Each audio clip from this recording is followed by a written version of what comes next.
ديان ليرا لا waxa ka dhacay arin la yaab leh arday macallin quraan u dhigaya yar macallinkii quraanka u dhigay ma garat waa gartay way direen macallinkii quraan u dhigay guriga u dhow dugsigu seexaday saas bay qaateen loo wiilo min 12 sano jiro min 12 sano jiray ahaayeen macallinkii jiifay u tagay madaxay kala dhacay faaskii kabadi yar soo sheegeen niman la jooga loo sheegay kabadi saasa macallinka lagu warrabay meedia waalidka macallinka sidee laba canugo 12 sano jir iyo wax u dhow jiraan u dileen miyuu hurdayay miyuu xirnaa sidee muxuu qabanayay isaga intaas wuxuu qabanayay macallinku horta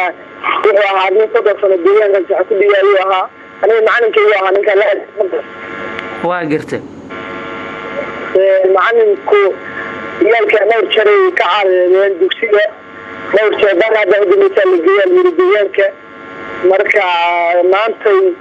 adiyaano xogta ma sheegi karo waxa soo tashkiilay laakiin ani galabta mid haanta marka macallinku u tagay dadkii waqti deegaanka ay yiraahdeen ninku macallinka asoo jibay yaalka dibay gabadha baa inta biliisku wasaaray ayaa la jooga anaga dilay yiraahdeen waa gartay marka sabab ma sheegeen maxay u beegsadeen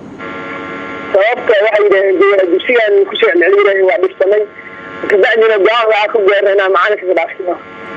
ma la hayaa hadda carruurtaas والله يا مليك كلي كوري wax ku caawiyay ma jira dilkaas labadooda dhaasiisan wax ku caawiyay oo maqamada xadana ma sheegay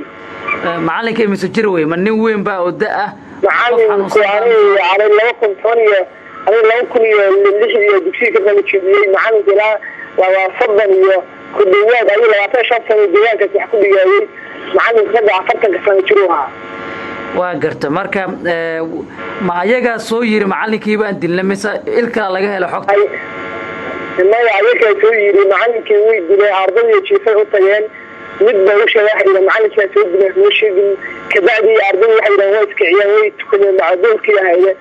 mishii qooftaan wanaag waxnaa u tageen mishii qeeyay macallinkii soo dilay xabtii muqtaa mid kamid ah u diray macallinkii meedaa loo tagay macallinkii ku qalalay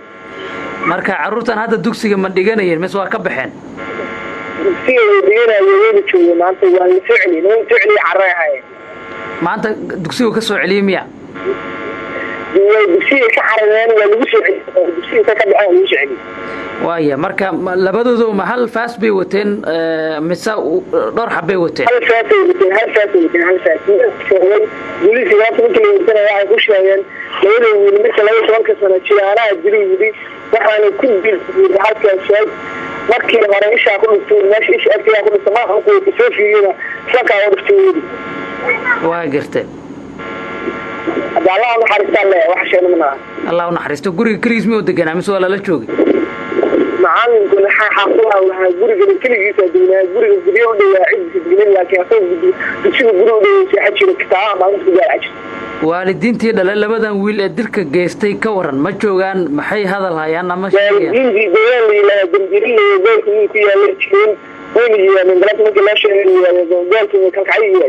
waa gartay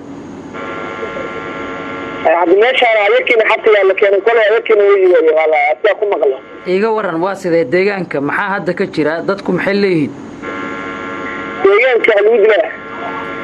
dadka waa sidee dareenkooda maxaa la sheegayaa dareenka deegaanka iska yarna waa nin 3 sano wax ku dhigayeen macallinka deegaanka aan ugu baxay nin malikin xaaladda macallinka ay soo baraha hada waxa sheegna ma naqaan Allah u naxariisto magaciisa walaal macallinka Allah u naxariistay